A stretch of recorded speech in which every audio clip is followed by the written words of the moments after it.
Welcome to the Tech Egg. Don't get scrambled. Enjoy the video.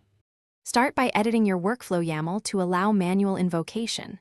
Open GitHub/workflows/sci, IML in the repository. Add the exact line workflow dispatch under the top level of the workflow. Save the file and commit the change with a concise message. Push the commit to the target branch, for example, main or development. GitHub will register the updated workflow after the push.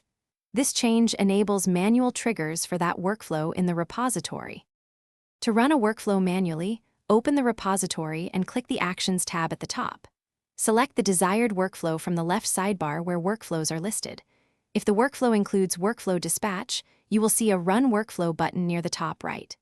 Click that button, choose a branch to run against, and fill any optional inputs exposed by the workflow.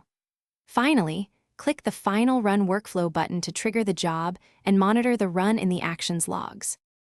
From your local terminal, you can trigger workflows using the GitHub CLI. Run GH workflow run name. IML ref main to start a workflow using the main branch. If the workflow defines inputs, include them with field key equals value pairs on the same command line. You can also reference the workflow by ID instead of name. IML for scripting.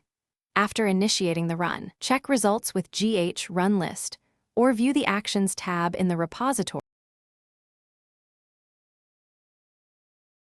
Thanks for watching. Consider subscribing if I helped unscramble your problems.